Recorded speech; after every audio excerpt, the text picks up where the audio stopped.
have an outstanding health report, or a report that is in motion, in the right direction, above average, right?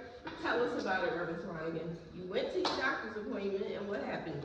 Well, let me just say, before the workshops, my sugar levels were out of control. Okay. I found out that I was eating a lot of things that I shouldn't have been eating, and I was not eating things that I was supposed to eat to bring my sugar levels under control. So then, would you say that you were operating without knowledge, the knowledge that you needed? I was operating without the knowledge that I needed, okay, and the knowledge that I received in the workshops helped me to do that. I went to the doctor this past Monday, and the doctor was rather impressed with my blood work. She was impressed with, I have not been over, looked at my monitor, had been over 150, and my sugar levels stayed in the double digits, 90, 95. % of the time? Yeah. And I feel more energetic. Okay. I don't have nerve pain down my legs, my feet anymore. So let me just interject right there. So as the sugar comes down in the blood, then the blood, those little tiny blood vessels start to relax and open. And then the blood then is able to circulate better. And so then those neuropathic symptoms, they start to dissipate because of that. So just so you understand that that's a great sign that your veins are improving in terms of the openness and the relax, because they get rigid, they get stiff, and so they're starting to relax. Right. Okay. So I want to keep going in that same direction. Your body is responding. Yeah. Excellent. All right, I brought up this point about knowledge because it's the starting point. And that's why these classes are so important. Even if you feel like you're not ready to make a change, if you appreciate education and knowledge, then the classes are for you. If you are not only in charge of your own life, but you're in charge of the lives of others, then your knowledge is important. And it comes before behavioral change can happen. So the knowledge that we have been operating on, by and large, has been driven by the food pyramid. We were taught to plan our meals in accordance with animal product, vegetable product, carbohydrate product in the form of bread or pasta or cornbread or something starchy, and then a sweet beverage. That pyramid gave us the wrong knowledge. It had nothing to do with the health of our blood. It had everything to do with capitalism. Okay? So now that you're operating under the knowledge that your blood health is the goal, and then learning which foods and exercise, impact the blood, then this whole picture starts to come together, and you're able to see the result statistically, which is very impactful to our mind and to our commitment. When we actually see the number fluctuate up, down, and all around based on our consumption and our exercise, then that really reinforces to us that we are what we eat. Mhm. So, we're here for the knowledge, first and foremost. So, in keeping with that, tell me what you know about insulin. Anybody? Deborah, Janine, Sister Janine, Reverend Swanigan, anything that you recall about insulin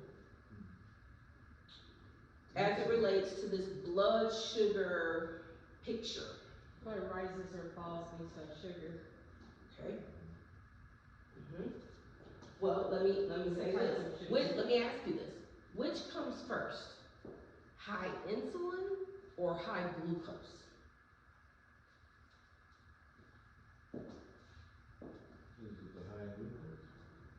It is actually the high insulin. Yep, it is the high insulin. In the blood. In the blood. What happens is, now this is what is occurring when we're young, and it seems like we don't have any symptoms. Seems like we can eat anything and nothing happens. Insulin is more of a silent, it's less symptomatic, especially when we're young. But because insulin is impacted by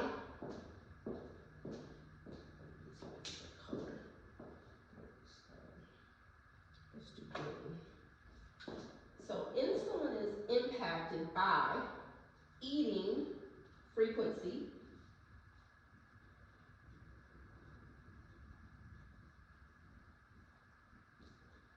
every time we eat, insulin is released. It is impacted by eating volume or quantity. A lot. Okay, now the volume has to do with the quantity, okay? So the more that we eat, the more insulin has to be released. Okay? The more frequently we eat, the more it's getting an impulse. It's getting a trigger. It's triggering. Okay? And those aspects of insulin are so important to understand because we were taught to eat how many meals per day? 3 meals per day. And we were taught to eat how many snacks? 2 at least. At least 2. Yep.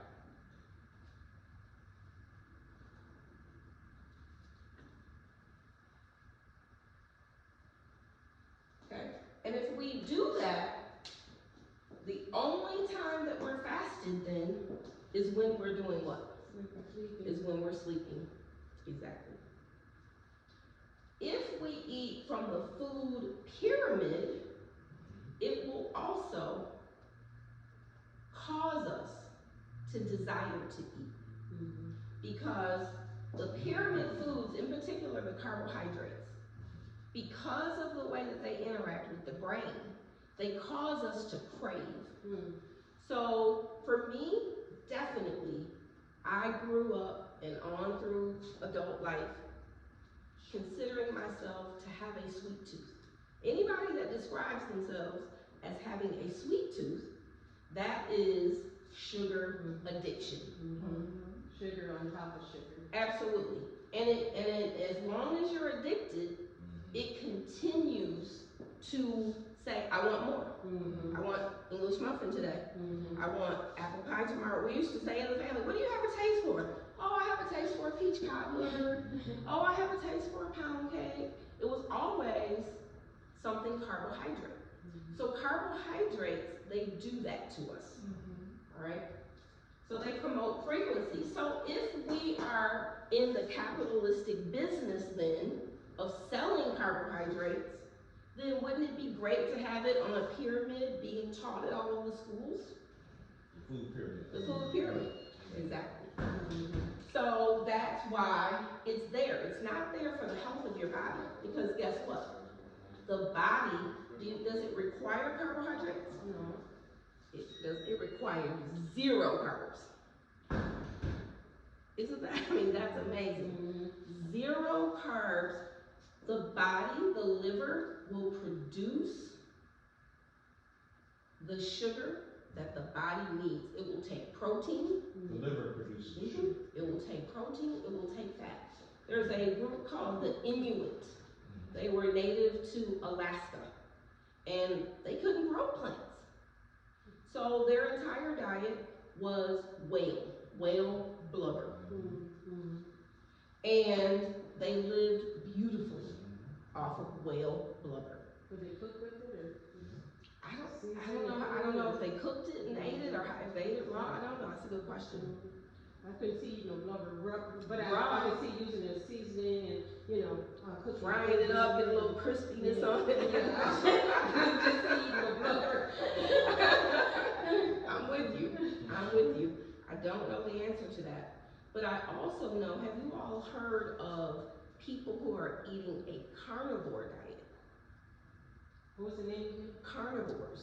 What does that mean? So you've heard of vegetarians, right? Yeah. There are people who are carnivores, So they who only eat meat. Oh, no, that's a new one. And they live successfully off of it. Mm-hmm. And one of the reasons that they turn to this diet is because they feel bad when they eat carbs, even plants. Interesting. Isn't that interesting? Absolutely. So then, that's a complete departure, right? Yeah. From the food pyramid. Because they've moved everything to plant-based, right? That's right. Well, the plant-based has a movement. And there's always someone who starts the movement. I don't know who started the vegetarian movement. But there's a full-fledged movement with respect to their vegetarianism. And in fact, I have a friend who called me on Saturday, and she's a vegetarian, asking me questions about the last class that we had.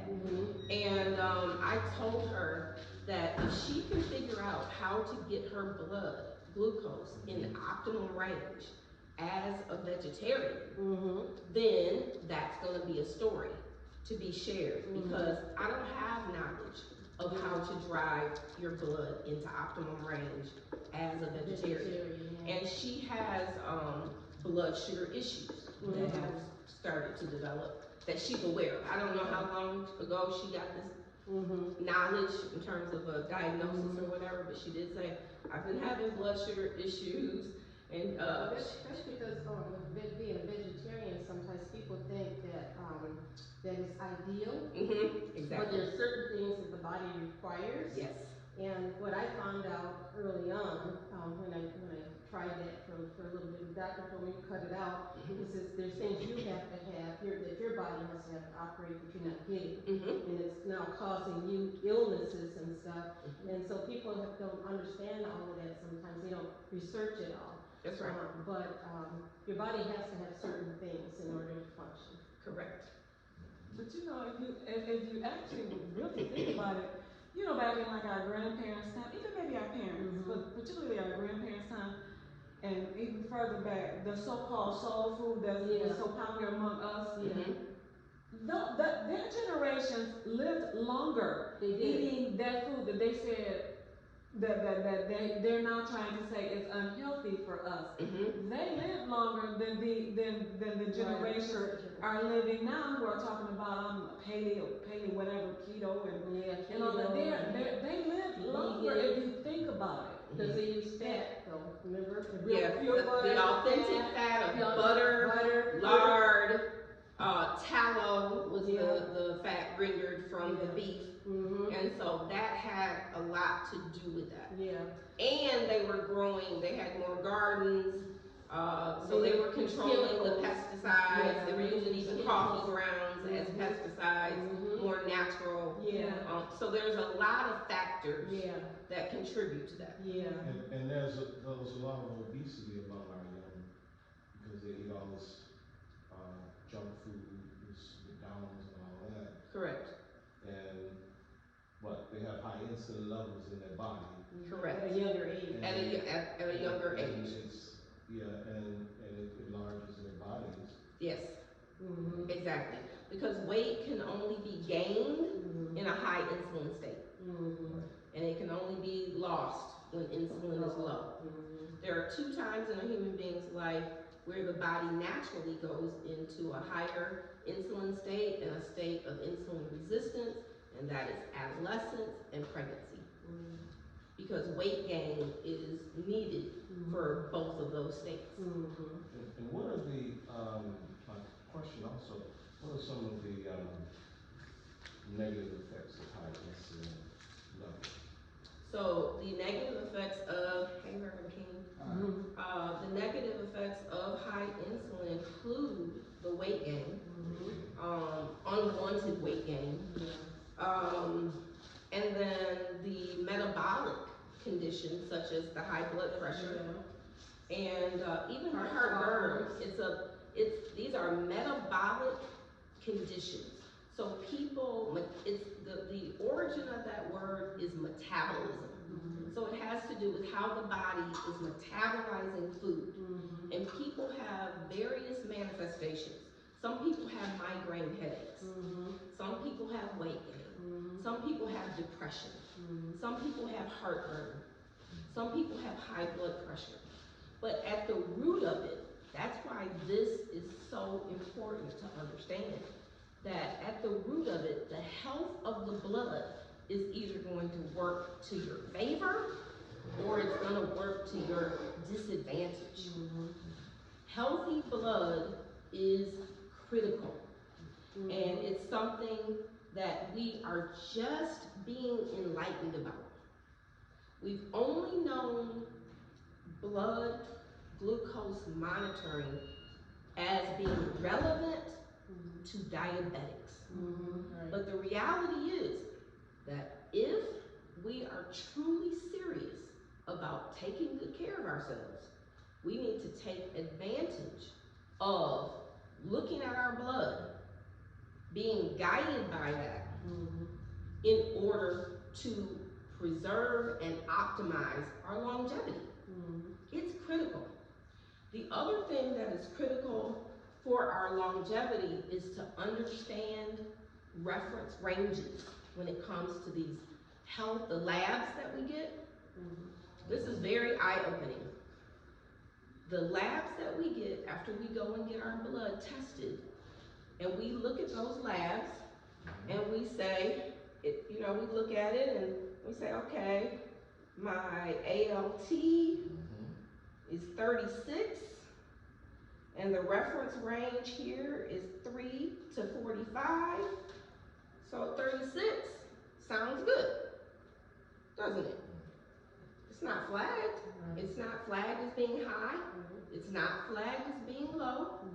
It's in the range of 36 is the number, and it is in the range of 3 to 45, which is indicated on this lab.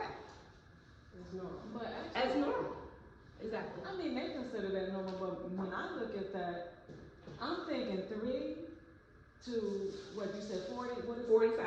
To me, it's on the higher end. It's not. It's 3. That's right. 3. That's right. That's high. That's correct. Yeah. That is correct. But it's not flagged as high. It's not flagged as high, but it is high. Exactly. But the average person, They don't say I'm okay because it's not. Yeah. exactly. And the doctor is going to say, okay, you're 36. It's a little high, but we won't worry about that. They're going to move on. Yeah. What we don't know about these lab results is that they're not optimal. They don't give you, this is not the reference range that you need. To know how you compare to the population is just interesting. But do you need to know how you compare to Reverend Swanigan and Janine and Sister Deborah? Do we know? Do we need to know how we compare to each other to decide whether or not our liver is healthy? Do we need to know that? Because this is what the reference reference range is giving us. It's giving us how the population who has taken the test, what the average was in terms of the range. So Reverend Swanigan tested at 3, Sister Janine tested at 45, Deb tested at 35, so we got a reference range of 3 to 45. Now, the liver is a lean organ. The reference range that it was, I think 1970s, was 0 to, I think he said 35. But even then, optimally, he said African Americans should be 20 at the top. The general population should be 25. So, if 0, this is another thing about reference ranges.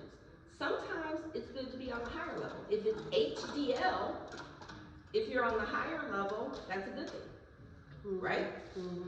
We want our HDLs to be what? High. When it comes to your liver, you want it to be low. Does the reference range tell you anything about where you want to be? If you want to be on the high side or the low side? No. Does the reference range give you that indication? No. It does not. When you Google ALT, optimal, you have to put optimal in front of the acronym. When you Google optimal ATL, you're going to see where it gives you a reference range for females and males. It says that females should be less than 19 at the top, and it says that males should be less than 30 at the top. But it gives an optimal reference range of 0 to 35. So this same person who has scored 36, if the ranges were optimal, the lab result would be flagged. Right. Because he would be what? Considered high. Because the upper optimal range is 35. And he's 36. So he's walking around with a fatty liver. And he doesn't know it. Because the liver, if the liver isn't healthy, it can't cleanse the blood. There you go. So that's It can't do its job. Right. It's impaired. So I would say that's even more, that information is even more misleading for us as females, as you said. Females at the top should be 19. So when I get my test results back, I don't know anything about that. And I'm thinking, well, I'm under 30, I'm okay, but really I'm not. You're really not. Thank you. That's why I write it down, because I think, I know when I have my labs and stuff, they send me all of those numbers and everything, and my doctor does go over them with me and whatever. Yep. And they go, and that's a great point, because the doctor goes over the reference ranges with us, never telling us that these are not optimal. Well, my doctor I wonder if the doctor knows. Well, I know my doctor did tell me, because she went, back and looked at my history and so forth, and she said, your blood pressure has always been at this range, right here, like in the 120s or whatever. But over the last year, it's been going up to 140. Now, I know your father passed. What else is going on? She said, we need to bring that down. It needs to come back down. And so the exercising and stuff that I'm doing is to bring it back down. I have to learn to relax more, and I have to de-stress. And along with that, you have to eat healthy, you know. Yeah. And so, you know, a good doctor is going to tell you, you know, no. But okay, so this is what I'm saying then. Mhm. So in my lifetime of going to the doctor for myself, Mhm. with my children, with my husband, with my mother, Mhm. I have never, ever been told that the lab results and the ranges that were provided were not the true ranges. I have never That been they are told. not what you really should be adhering to. Absolutely, No. because what the liver needs to be healthy is what we all need to know. We don't Liver need is to know essence. how we compare to each other. Yeah. If they want it, what it should be is a Essential. column for optimal, Yeah. and then if they want to give us interesting Yeah. facts, Yeah. then tell us how we Average compare. for population or Then whatever. tell us how we compare to the population, because that's just interesting stuff. But the thing is, our population is unhealthy, so why even use that as a guide? That's a good point. Exactly. You know, Exactly. That's what I'm saying. Take a rocket It's scientist to misleading. know that our population is unhealthy. And getting unhealthier, because over the last 5 years, Mhm. the death rate for the average rate death of people in the United States Mhm. has gone down Yes, it 5 has. years in a row. Yeah. So we're losing longevity because of Yeah. the sickness, the pervasive sickness Yeah. of the food. Mhm. Mhm. Okay? And then the lack of knowledge, the education is not being given to help people to course correct. Mhm. And it's so important that we get it right in our youth, because whatever we learn to do as young people, it's hard to we're not malleable anymore. Mhm. When we're young, we're malleable. What we eat, what people give us. Yeah. And so it's super hard to impart knowledge. And so and the doctor's office is not an educational setting. They have 10 to 15 minutes to spend with you. And they're only going over what they have to deal with. Exactly. So yes, going back to the lab result, there's no information about gender, there's no information about ethnicity, there's no information indicating to you that these values are not the true values. Thereby, it's another part of the medical system. Remember how I told you all before that it's a marriage. It's a marriage between what? Health care and what? Business. Making money. Exactly.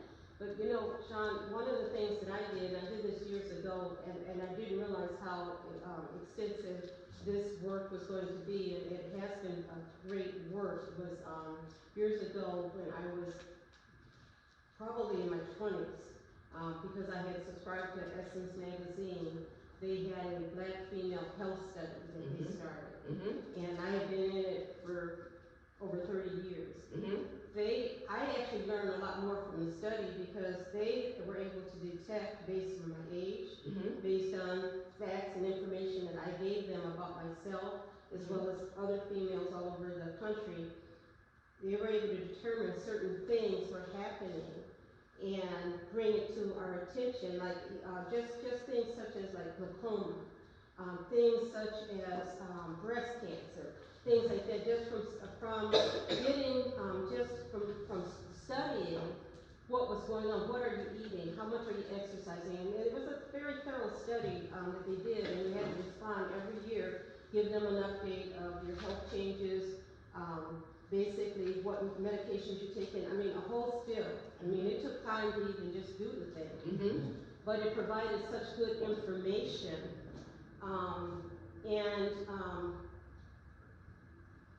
when you say actually breaking down and understanding, that helped me understand about a little bit better about eating, about sugar. It was an entry level for me into, taking care of myself better. And it was an excellent study, and they have done it I guess this is probably about the 40th year. What I found was what was happening to people in one part of the country was also the same thing happening throughout the country. Yes. Even with surgeries. Absolutely.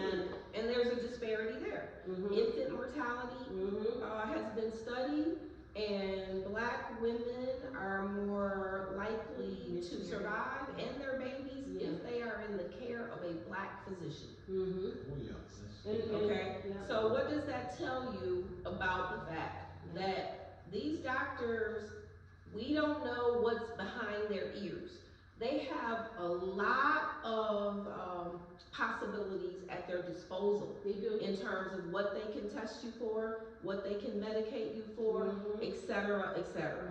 And there are clear disparities between the tools that they use and don't use, they use the based on standard. ethnicity. They group people into a standard. Well, they're humans, and they have prejudice. They don't treat the illness. They are treating what it appears that you have similarities to other people, and sometimes that's not even the issue. Because I had a doctor and I ended up switching, but part of it was because she was treating me for the wrong thing. And I told her, so whatever you think it is, it's not. I said go back and look at. I said go back and look at what's happening. Correct. I said, whatever you think it is, I said it's not. Correct. And I'm not getting better as a result of it. Correct. But you have to be able to tell these people, you're facing a lawsuit here. I mean, let's put it on, and she did. She had to go back and relook at everything, and then got to the diagnosis. She did get to it. Okay. But had I not said anything, I don't know that I didn't would still advocate be for living. yourself. Exactly. I don't even know that I would have still been living if I had Exactly. got on the phone, called her from work, and said, you know what, it ain't working. I said, And whatever that's you why- think it is, it's Again, not. exactly. And again, when the internet came out, a lot of people were discouraging you from researching. Doing your own research. Exactly. And to an extent, you still have people who are doing that. Even though the doctors themselves are using the internet to look up this, that, and the other. The internet is more information that any of us could ever consume. Yeah, it is. But what it does is it gives us the ability to become knowledgeable, and thereby to help ourselves to be able to evaluate when we're in someone's care who has our best interest or not. Right. Okay? So becoming an informed patient is critically important. Because that doctor, she said, well, Deborah, you're not a doctor. I said, no, I'm not, but this is me you're treating. And let me say this. If somebody says that to you, that's an insecure person. I switched that exactly doctor. And again, it's a sign that you don't want to be in their care. I switched from that doctor? Yep. Okay, very good. Now my gynecologist is a Black doctor. Okay. And we can talk. Yep. And have good conversations about things. Absolutely. And let me say this, that same study found that when white patients were in the care of Black doctors, there was no variation in the outcomes in terms of life, survival between the mothers and the babies. It was the same for whites, whether they were cared for by white doctors or Black doctors. They were treated fairly, given the best care. But the other was not true. Right. And what I'm saying to you there is that if people will be discriminatory with respect to vulnerable women and babies, then you can best believe that issue is in play across the board. Okay? Now, the next point I want to make about this is that if you research, just like I told you, when you're going to have to create your own optimal lab sheet. I do think as advocates that we should ask our laboratories, do you have a reference range sheet that provides optimal reference ranges? Because as the public becomes more aware that that's what we need is the optimal. And if we ask for it, then eventually these technicians, whoever is waiting us at the front window or whatever, they're gonna say in staff meeting, well, people have been asking for the optimal reference ranges, And we don't provide it. And we done these studies on that. Exactly, we don't provide it, or some of them are gonna be like, these aren't optimal. They're gonna look at you like a deer in headlights because they don't know that these are not optimal. Population. Exactly. So I do recommend that everybody ask at the lab and ask at the doctor's window, because that is what you should be receiving. That is what you should. So you need to push for it, because the market responds to the customer base. If the customer base becomes more knowledgeable, and thereby is asking for it, then that may change. It forces them to have to do better. Exactly. But in the meantime, if the answer is no, and you can't get that, you actually have to do the time-consuming process of doing that for yourself. And if any one of you do that, please turn it into a spreadsheet or something where it can be shared with people. You know, the other thing that I've learned to do, and you know me, I get into it, but other thing I've learned to do is to get my own reference material, manuals and stuff.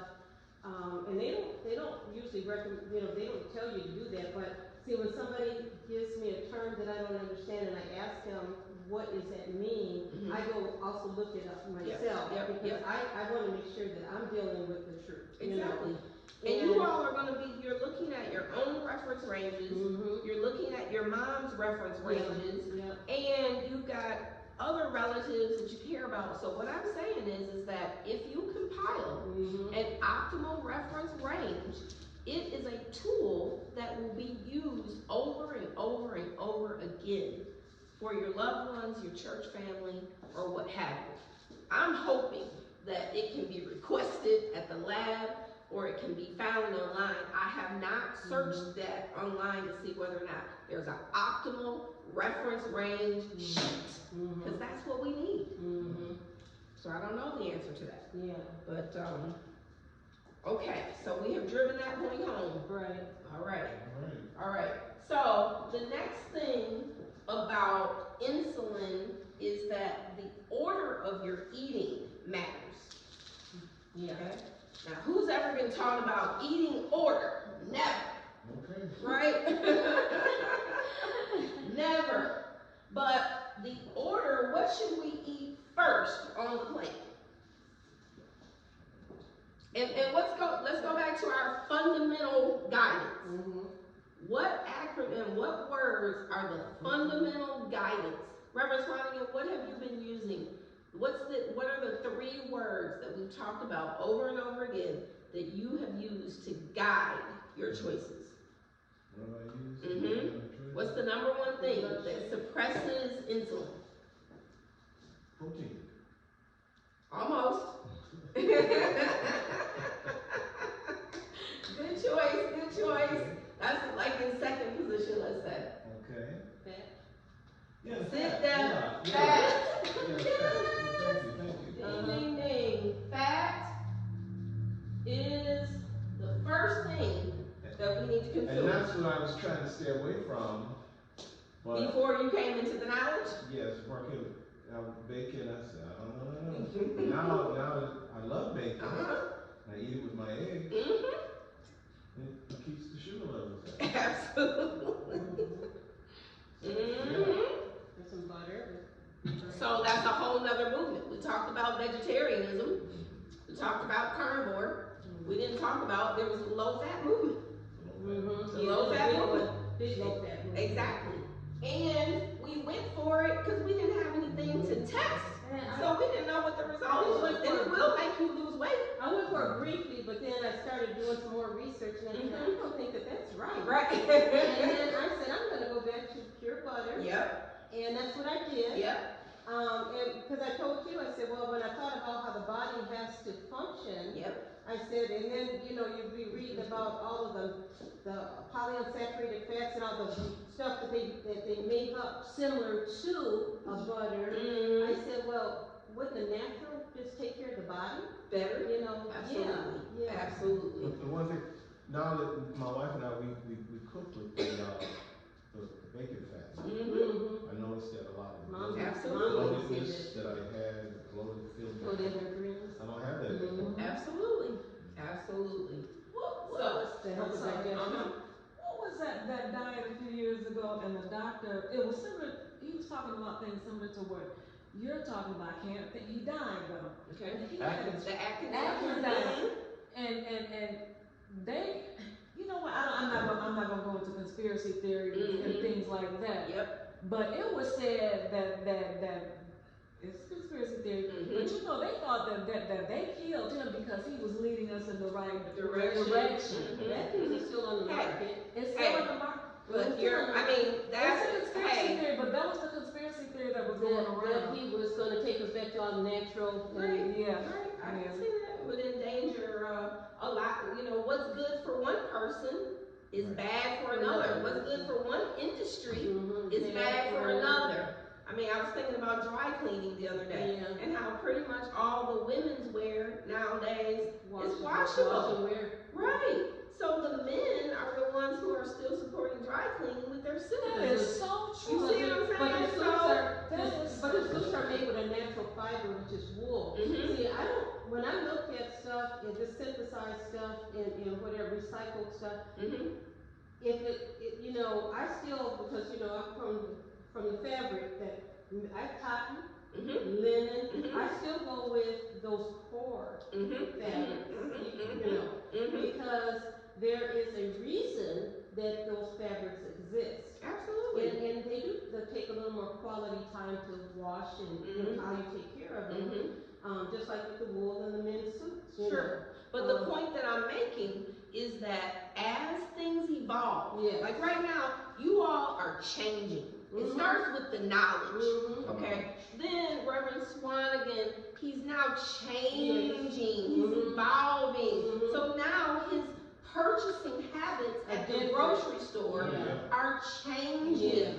Oh yeah. The statistics are kept on all of that. Yeah, what we Right. buy. Yeah. So what now that we're buying more, let's say, bacon and butter and less crackers and chips, that's helping the bacon and butter industry, but it's hurting the cracker and pasta, you know, all of that industry, right? So just understanding that people, while you're making one set of people happy, you can be making another set uncomfortable, unhappy, and that can even result in death, potentially. People have been killed because you're threatening my livelihood. Money. Right. Bottom line is Exactly. So, so there we have that. Okay. So, the first thing, going back to insulin and how to keep it suppressed, you want to eat fat first. So your fats on your plates are going to be your cheeses, your sour cream, your pork shoulder, your eggs. Okay, very important. All right. So the frequency is going to cut down on how much you eat, because when you eat this way, you're gonna be gonna add on weight. oh my God. So instead of 3 meals a day, I dropped down It's to 2. cutting down. You're so satiated. You're not hungry. You're not gonna be hungry. I only eat 2 meals a day and sometimes just 1 and reduce, and I don't even snack as much as I used to. Exactly. But As you do that, so for example, I mix my ground pork with eggs. I mix, if I'm gonna do hamburger, I mix it with eggs. If I'm gonna do bison, I mix it with eggs. And I put cheese in it and seasoning. Because when you do that, you're gonna be eating and you're gonna be full fast. This is not gonna put you, eating for your blood does not leave you hungry. No. If you're hungry, you're not getting in enough fat. And the next thing is fiber. Yep. Which again, when I make my broccoli, I souffle it. Because when you souffle it, you've got egg in it, you've got heavy cream in it, you've got butter, and you bake it like it's macaroni and cheese. Like a casserole. That's exactly right. That again is going to satiate, it's going to bring the desire for eating down. Guess what? It's going to bring the volume down because you're going to get full. It's going to bring the frequency down because you're full. So you don't want to eat as many meals. No. Not at all. So, and then the next thing is protein. Now, I list this way because it's easier for me to say. Fat, fiber, and protein. But don't fat and protein tend to go together? Yeah, they tend to come together in the animal kingdom. Because if you have a steak dinner, the first thing you want to start eating is the steak. Correct. Correct. Absolutely. Yeah, when you get your protein and your fat. Absolutely. So, the other thing, one thing that we like to start our day off with, and I'm just going to talk about this, is coffee. So let's talk about coffee. Okay. That's you too. Okay. All right. Y'all You don't, okay. I don't put sugar in it. I don't put sugar in it. Okay. I'm a tea drinker. Okay. No sugar All right. in coffee. Okay, no problem. Well, I ain't gonna lie, I still put my finger. Your French vanilla. Okay. Did you try the heavy whipping cream? Did you do it? I'm such a procrastinator. Okay. Okay, you just haven't tried. Okay. But that's okay, because I do understand that. Oftentimes I'll buy things, supplements or whatever, I might buy a supplement, and I'm gonna try it. But it takes But it takes a minute for me to see, well, it needs to be a spiritual thing as to when am I gonna give this a try, okay? So, I can relate. All right, so let's take coffee though. Okay. Is coffee an animal product? No. From a being. So if it's not an animal product, it's automatically what? Is it plant-based? It's plant-based, but when we talk in terms of our blood, we're talking carbohydrates versus non-carbohydrates, right? Right. Okay, so is coffee an animal product? No. No. So if it's not an animal product, it's automatically a what? Is it considered a carbohydrate? Everything That's not that's an not an animal animal product is a carbohydrate. carb. I would have never thought about coffee as being a carb. Never. I mean, That's why you're in class, Sister Janine. I thought I was doing a good thing. It's a carb. It's a carb. If it's not animal, it's carbohydrate. Give me right there. Including medications and supplements. So, in order for our body to deal with carbohydrates, we need this coffee. Think about the acronym now. Fat, fiber, protein. Every time. Does coffee have any fat? No. Does coffee have any protein? No. Does coffee have any fiber? No. What about if you eat the grinds? You You swallow them. Right. you don't ever want to do it again. No, and in fact, it's a texture thing. You only get a texture, but the taste is not bad. It's still coffee. It's still coffee. Yeah. But some And if people you- choose coffee beans. Absolutely. And if you suck on those grinds, they will go through the mucous membrane, which is a different transport. Because sometimes if our gut is not healthy, we may not get the full benefit of what we're taking in. So another way of transporting substance into our bodies is to go through transdermally.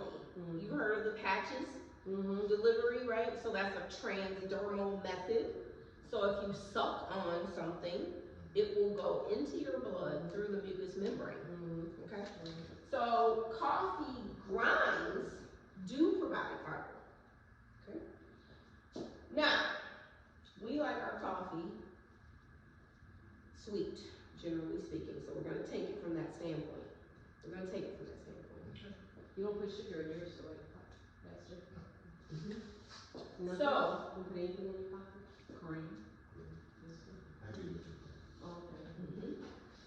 So that's the fact. I can drink. I can drink the coffee with just the cream. I've tasted his and it's Let me- okay. let me- But I let me just ask you want. about the sweetener. I just want the French vanilla. I just want it. Some coffee places have, this is blueberry coffee flavor, cherry. Is that, how do they get those flavors in that coffee? They typically use dried fruit, just in the brewing process. Okay. So dried So fruit that's fine. pieces are. That's fine. Cause we had Well, I mean, some- it's still imparting more carbohydrate, Yeah.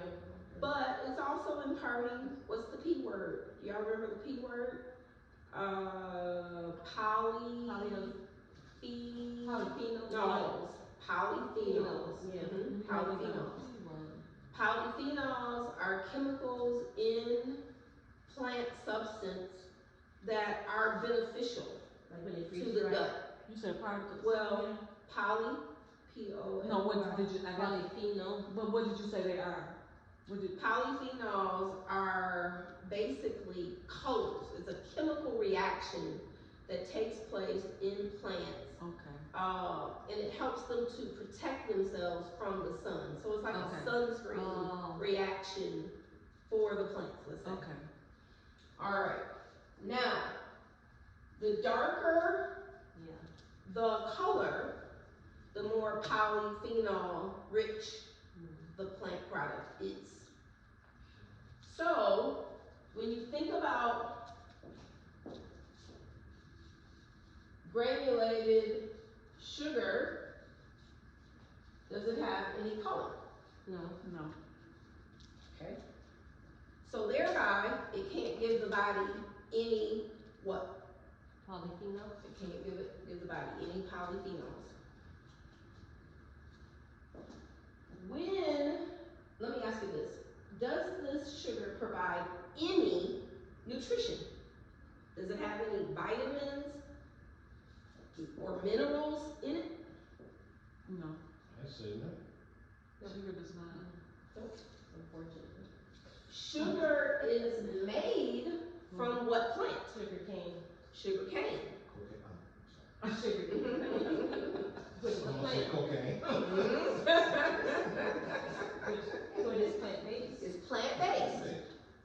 When they process the sugar cane, the first rendering that they get from it is what? When they process the sugar cane plant, what's the first sweetener that is in our grocery stores that is derived from the processing of the sugar cane plant? Close. Molasses. Yeah. Molasses. Yep. Molasses. Also, is that with the beet sugar as well? Or is it- With the beet sugar as well. Okay. Beet sugar is derived from beets. It's gonna still have color in it. Although I've never seen it in the grocery stores, but I'm sure it still does. Have you seen it? Beet sugar? I haven't seen that. Okay. So I'm not versed She's not versed on on beet it. sugar. Okay. So molasses, black strap. Which is dark. Yep. Black strap molasses. So, would you guess then that this is a nutritive sweetener? You think it provides the body with any nutrition, vitamins, minerals? I say yeah. Yes, I would say yes. And the answer is yes. It's a good thing. Because that molasses is, what they the granulated sugar and all that. You know, back on the farms and stuff, that's what used was molasses. Exactly. The next, Yeah, I have some at home. I have some. another nutritive sweetener that I'm sure you probably have never seen, because I just saw it.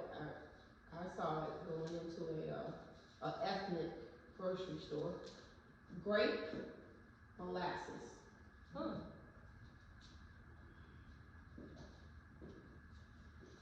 I've never seen that, other than I bought that years and years ago.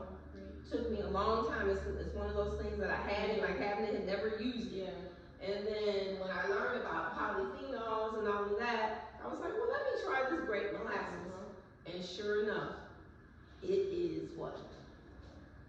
Gives you some nutrition. Yeah, because you know, before they started changing all the syrups and stuff, that's what they used molasses for these pancakes and stuff. They didn't use the syrups and stuff as we call them, as we have now. They use molasses. Exactly. Now, the next sweetener that I use in my coffee is maple syrup. Maple. Maple syrup. The pure maple.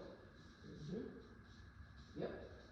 And Yeah, I use that you too. use that in place of any sugar as a sweetener. That's right. I use it in tea. Okay. I don't use it in coffee. Okay. I'm gonna try it in tea. Okay.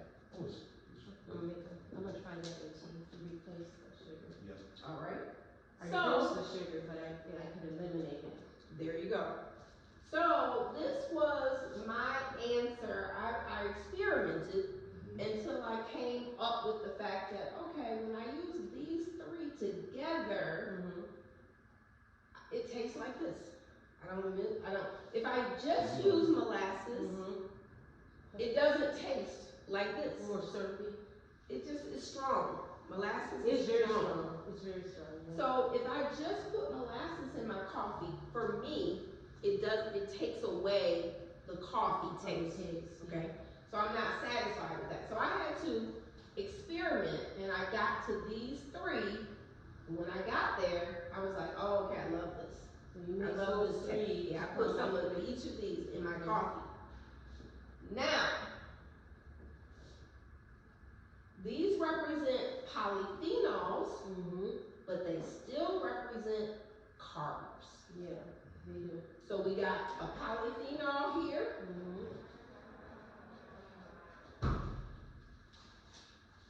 Okay. So what else do we need to, well, I'm gonna give you this. So the other polyphenol that I add in my coffee is vanilla extract. Pure. Yep. And again, vanilla extract, it does provide vitamins and minerals. Not a lot, right? Just. But some, it gives you some B vitamins and, yeah. So no imitation So vanilla. in other words, it helps you build the natural energy, your energy level. Exactly. That's really what it's doing. Exactly. And it's giving you an aroma, and so it's giving you the pleasure. Yeah, I can see the vanilla extract. Okay. That would take And let me tell your you, fresh vanilla. yes, absolutely. And the delivery of it, you buy those little travel size squirt bottles. Oh, yeah. And then you pour your vanilla in that. Yeah. And I like to use that for my apple cider vinegar, balsamic vinegar, vanilla extract. And so that way you can customize your salad, customize your coffee, whatever, okay? Okay. So, vinegars also help the body to cope with carbohydrate and eating period. So, in my coffee, I put balsamic. Wow. A lot in your coffee. Yes, Yes, because I make a batch of it. Oh, you make And then I then drink you out of pour the it daily, in. yes, Yeah. exactly. So wait a minute, you put that in there in addition to the vanilla extract? I do. There's a lot in my coffee. There is a lot in my coffee. But what I'm doing here is I'm giving you the principles. You don't have to, of course, do this exact. But I want to train your thinking.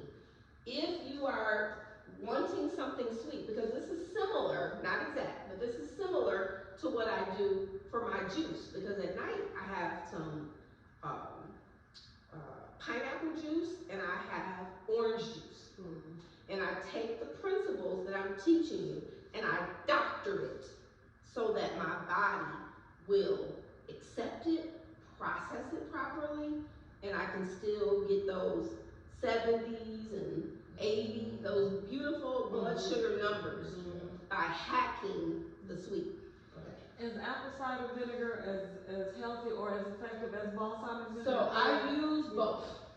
Balsamic vinegar, the apple cider vinegar. My mother used to live by that apple cider thing. Well, I do too. I do it every morning. I apple cider Again, vinegar and my water. I like, this one is my favorite. But when I put them together, they work. They work well together. They're partners. Yeah. And see, this one gives you more polyphenol because it's darker. Right. Yes. Whereas the But apple this one cider gives you is the it's acetic not as acid. dark, Yeah, apple cider gives you the acetic acid, and acetic acid is specifically good for modulating the blood sugar response. See, I have to be careful with the city. Okay. Because I have allergies. Huh. Oh, okay. So I have to be Okay. careful with it because of Okay, allergies. because you're at it. Okay, got it. So, the next thing that I put in my coffee, so now let's talk about this. So, we've got fat, fiber, protein. So far, none of this is giving us the offset that we need of fat, fiber, or protein, right? So if we just put these in the coffee, that's gonna take our blood sugar. You gotta offset that. You gotta offset this, okay? So you offset it with fats first, all right? The heavy whipping cream, because it gives you the highest amount of fat suppression. Sister Deborah said butter. Sister Deborah, I can't put butter in my coffee. No, well, she eats butter. I Yep. mean, she says she eats a little bit of butter. No, I can't stand I did buy that Irish, butter with the garlic, that butter. Not by Okay. itself. I did buy that, but you can only eat a little bit of that. Okay, so heavy whipping Check into cream. the heavy whipping. The other fats I use in mine are the lard. Lard? I should have put butter next because butter Yeah, is the butter. same origin. It's the But okay, so butter is very important for the health of your gut. It helps your gut to produce butyrate, and butyrate is very good for feeding your microbes. So in your body, we're all walking around with bugs in our body. And we have healthy bugs in there that need to be fed. In order for them to live and do their jobs well, they need to be fed. And one of the things that they like is butter. Okay? So we got butter, and then the last thing I use is bacon drippings. And of course you can imagine that this is proportional. Just those peanuts? Yeah, you want some? Yes, please. Okay. Peanuts are right on time because peanut butter is in my coffee. Peanut Let me get butter. you a little coffee. This one loves peanuts. All right. But I don't want it in my coffee. It is so good, Janine. You gotta try it. I eat it off of a spoon. You know what you do? Well, talking about smoothies, so like if you put it in a Peanut butter blender with your coffee and you just make, oh, it's so good. Thank you, Sister Deborah. Peanut butter. Oh, good nuts. Guess what peanut butter provides? Not a lot of salt in these, is it? Some, Okay, that's okay. Yep. Bacon drippings, peanut butter? Peanut butter provides what? Does it provide fat? Protein. Does it provide fat? Yes. yes, and protein. Does it provide fiber? Provides fiber Yes. And protein. there you go. Superfood. There you go. It provides everything. So it's a balancer to being able to have this sweet. And again, I want my coffee to taste like coffee. Right. So it's proportional in how much all of this has in it, because I still want it to taste like coffee. Right. Okay? So, black coffee, if you just have butter. You can, yeah, absolutely. I mean, it's in your favor. If you enjoy that, that and you like the variety of having, you know, something other than water, it's in your favor. Yep, totally in your favor.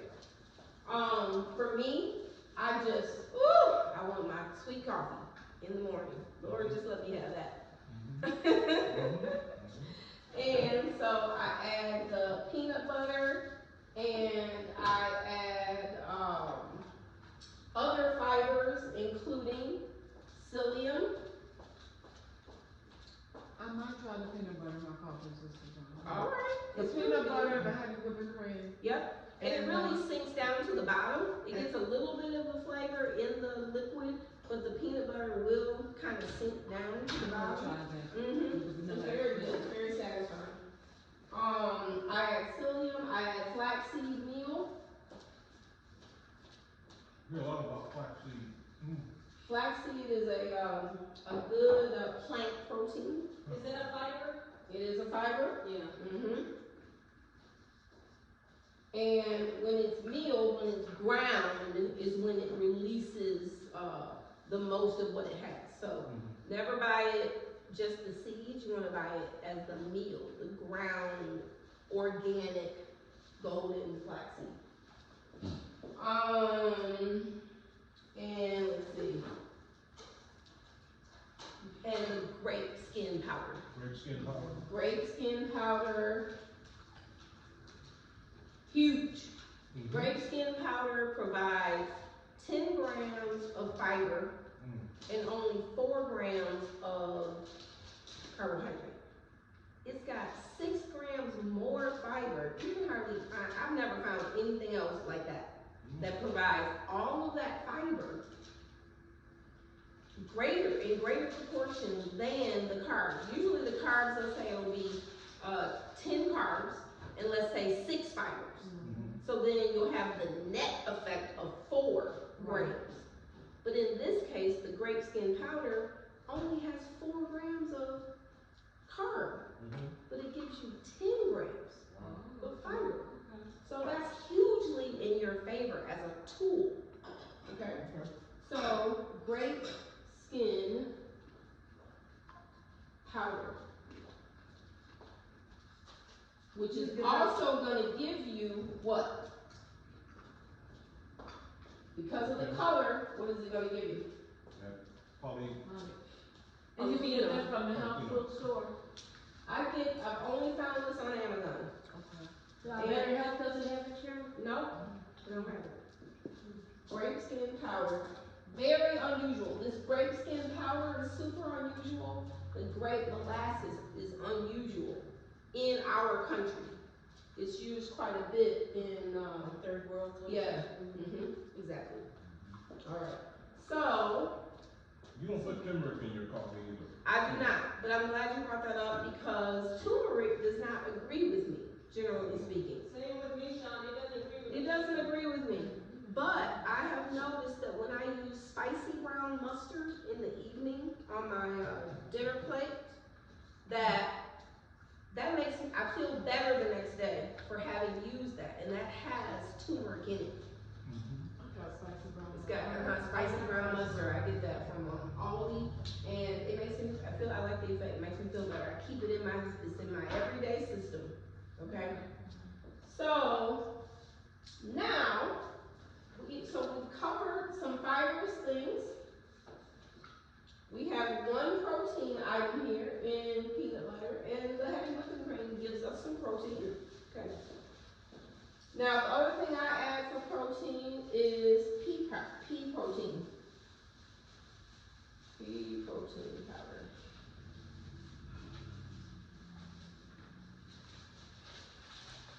I add that.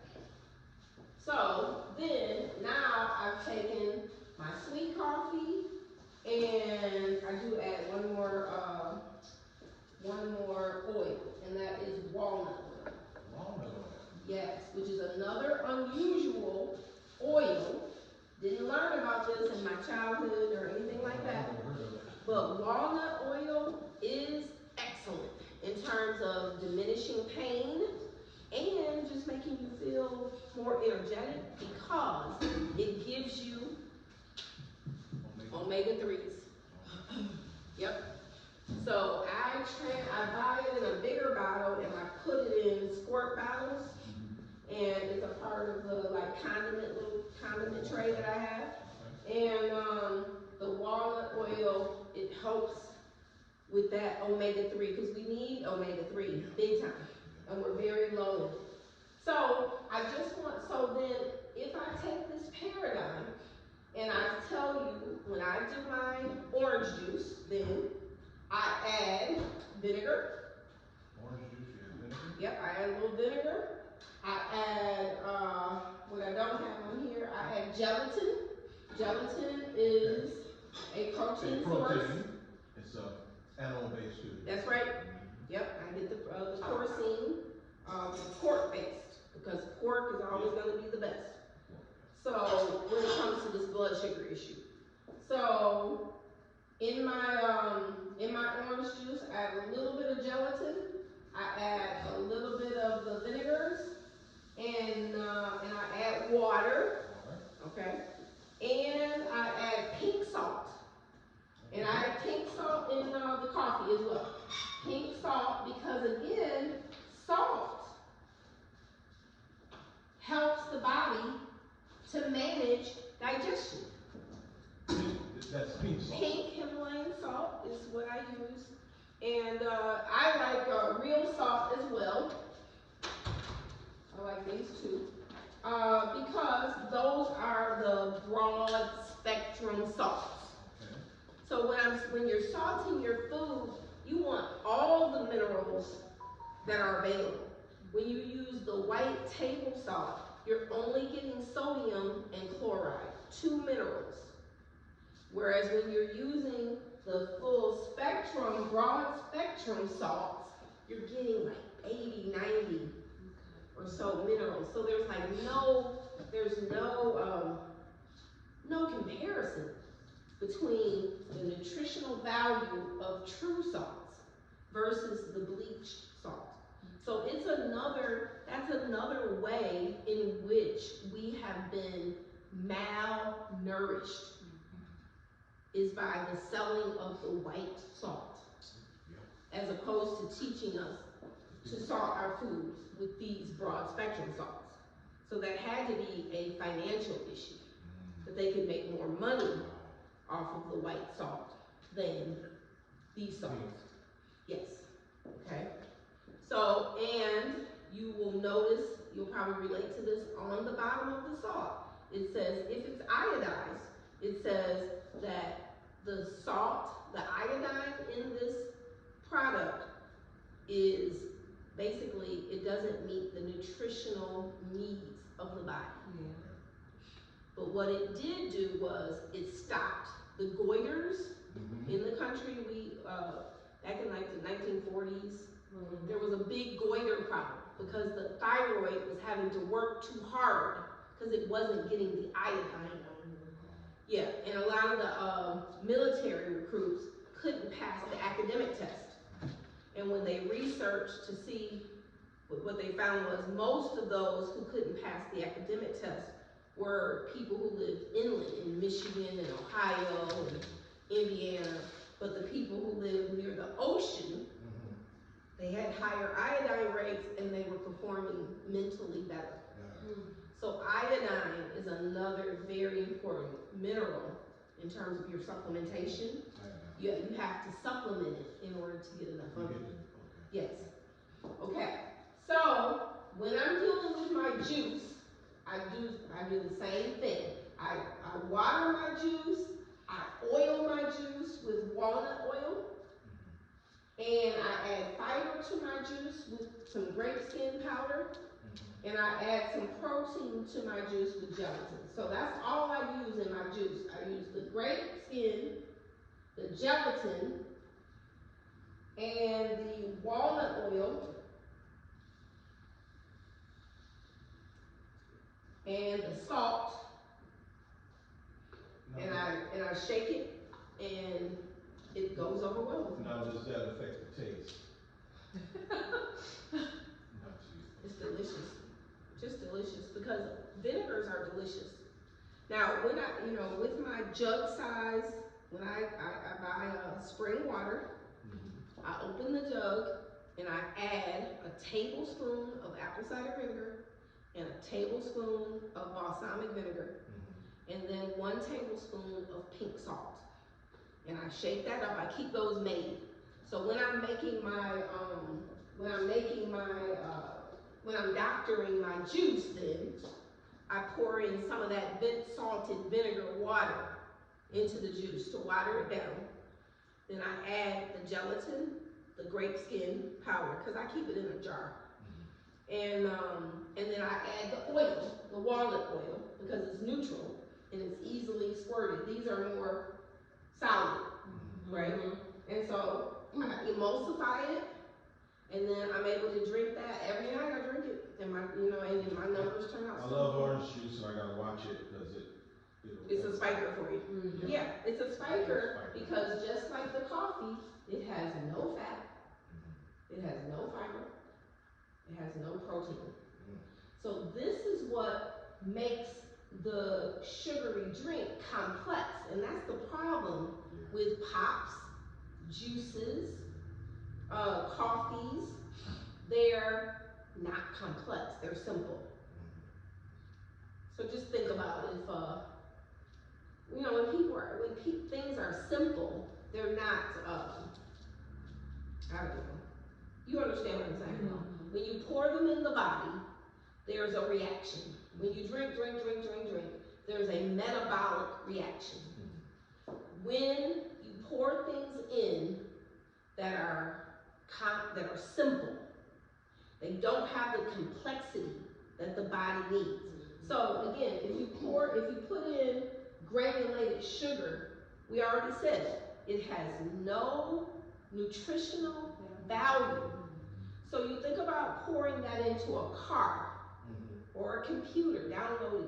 There's no substance. Like your brain is saying, okay, some sugar just came in, but there's no minerals and there's no vitamins in it. It's nothing complex. So then the body, it doesn't like that. And it kind of freaks it out. So that's the issue with all sugary beverages. They're simple. Simple. And what does the body like? Complex. It likes complexity. If carbs exist, in the animal, there's no carbs. Protein and fat. But because there's no carbs, it does not require complexity. Right. This only applies to carbohydrates. Okay. So, any questions about that? Any questions? I'm okay. I'm fine. Yeah, it's not anything's not. Okay. All right. So, Well, you answered my question. I answered your question. So with our coffee content, we've got fat, we've got fiber, we've got protein, we got vinegars, polyphenols, salt, and then I like to add heat. So I add some wasabi in mine. Wasabi. Yep. And it's neutral. You don't taste it, but it adds a little heat into the furnace. And that's one of the things that helped me start eating spicy things like peppers. Just does wonders for me. So I just take a few hours and just eat them directly. Now, Go ahead. when you do that, pair them with cheese. Pair them with cheese, yeah. Because they have no fat. Yep. If you do cheese, you're going to get the protein, and you're going to get the fat. And the peppers are providing the fiber. You gotta get some cheese squares. Cheese squares. I had some pepper jacks cheese squares. You just told me. No, I meant the cheddar cheese squares. Yeah. I had pepper jack cheese squares. Cheddar cheese. Cheddar. She got a little stash you don't know about. Back in the freezer, on the bottom shelf. She's a lot of cheese. She's a lot of Sharp cheese. and light cheddar. She's got a block of, what is that feta cheese in there. Which is good. Yeah. She Cheese is has awesome. yeah, Absolutely. Yeah, I Absolutely. put a couple types of cheese. All Sorry, right. we're gonna have So to. the last thing Yeah, okay. I want to drive home Yeah. is you gotta consume fish. Yep, you gotta figure out how to get this in. I like trout. Because Love trout. in order for that body, the inside lining, Like salmon. yep, the inside lining, just like your mouth is, that mucin lining is slick all the way through that body. And that mucin lining has to be cared for. It has to be oiled, and it has to be oiled with fish. Now, there is a lab called Omega Quant that will test your omega-3 levels for $100. If you want to know that information. If, I also want you to understand that the fish, we are what we Eat. what we eat. So the fish have the omega-3 content because they eat the algae. So you can also eat algae as a part of your diet. So in the Japan culture, Japanese and Korea, eating seaweed is a part of their, like, we have lettuce salad on the side, they have seaweed salad on the side. So, and the seaweed consumption is what imparts the omega-3 into the flesh and the skin of the fish. So, you can incorporate. How is the mortality rate among this culture? Well, Japanese are the longest living, Yeah. and they eat fish And they have the natural oils in their skins because they eat so much fish. and because of that, their iodine content in their bodies. Yeah, because you get iodine through fish. And they eat a lot of pork products too. Well, when I was growing up, my mom used to give us like a cod liver oil vitamin every day. We had to take it every day. My mother used to give us a teaspoon of it. Oh my God. And actually, But you know what? Now it doesn't taste bad. but you know, what I realized when I It has no compared, taste to it. when I thought about that, I realized that that's why we stayed more healthy because of that. And then I went back to it. Yep. As an adult. Guess what it also does? It drives down your triglycerides. Yeah. Guess what drives your triglycerides up? It's the processed carbs. Processed carbs. The same with the cholesterol. Everything that has been pretty much, a lot of things, let's say, that has been blamed on fat, it's the carbs. Isn't that what that keto diet is supposed to correct? Yes. So to speak? Yes. So the omega-3 fats, now the fish is very inexpensive. The oils are more expensive. If you commit to eating a tablespoon of mackerel every day, then you won't have to invest here. I love it. Okay? Yeah. So, but I eat salmon and I like trout. And I love fish. Yeah, I love fish. mix it I try to keep because it in it's my gonna diet. have oils like at the top. So you're gonna wanna mix it so that all the oils Like get in. sardines, Yeah, mix it, make it like a pate. You know, mix it so it becomes like a pate kind of So thing. you know, with like sardines, when you open the can, the oil sits at the top. That's right, that's right. Where do you And I get don't your know raw why salmon? they don't use the natural oils of the sardine. I don't know. Because they tend to be packaged in soybean oil. And Yeah, soybean soybean oil is oil not was- good. Some of them, Right, they it's put not it good in for olive you. oil. It's not Yep. natural. They don't put Yeah, it in And olive I oil. cook with olive oil. Okay. With olive oil. Yeah, Okay. so instead of, I'll put a little butter and I'll put like a little olive oil when I'm baking like chicken I think I'm gonna get this. This is- or even with the beef and stuff, I use a little olive oil. Okay, all right. Now, when I do eat sardines, my wife says I smell like an old man. Yeah, you probably do. I never told you that. My dad used to love sardines with crackers. My dad used to love sardines with crackers. And then my grandma Effie used to eat them all the time with crackers. Oh, yeah. That's how they grew up. Oh, yeah, absolutely. But then it puts the oil, and it puts some oil, and it also puts some fiber and some fat and When you- protein. When you use what? With sardines. Oh, okay. Yeah. Oh, you got them on there. Sardines. Yeah. Yep, That's why they would, as a snack, that was a snack for them, crackers and sardines. Yeah, and the crackers are the only part that, that's the wrong part. Yeah. But they didn't know that. I'm coming though. They didn't know that. Oh, okay. The grandkids. Yeah. All right, well, we covered a lot of ground and we moved the needle forward with respect to knowledge. Yeah. So today, what did we add to your knowledge? You added to my knowledge about the your levels, when you get your blood work. I didn't know. I didn't your lab work. I didn't know that. Very good. Yeah. So I actually have those numbers. So what I would do now is to look for the start working towards the optimal reference range. Okay. Okay, to learn the eating order, Yeah. fat, Eating order. the fiber, And protein. and the protein. I didn't realize how important it was.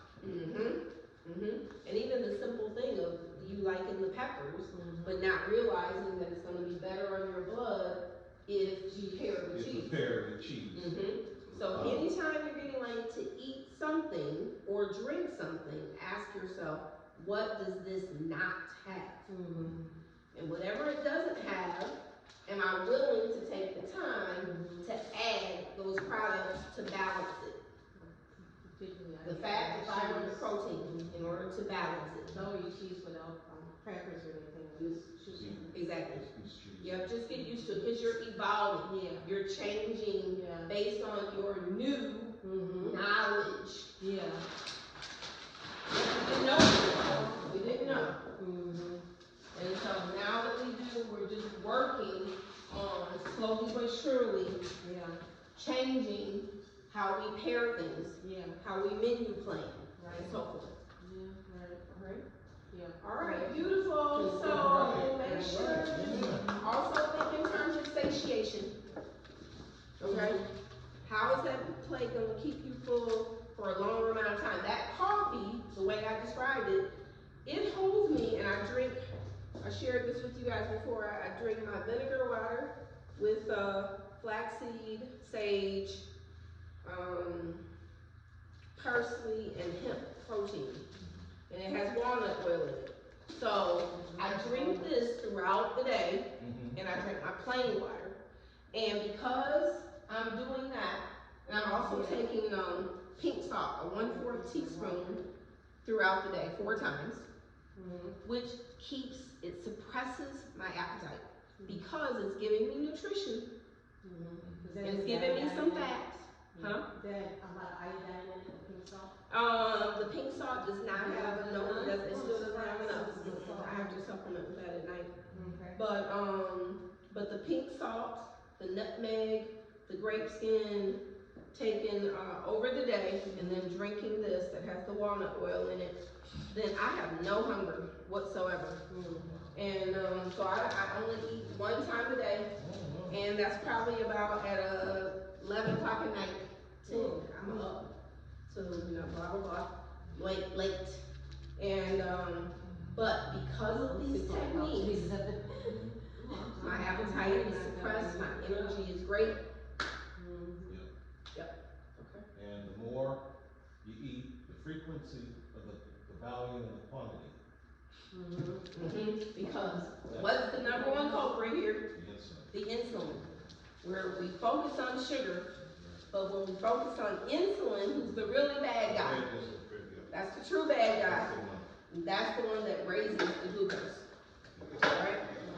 All right. Thank you so much. Absolutely. Right. We give you a hug. Absolutely.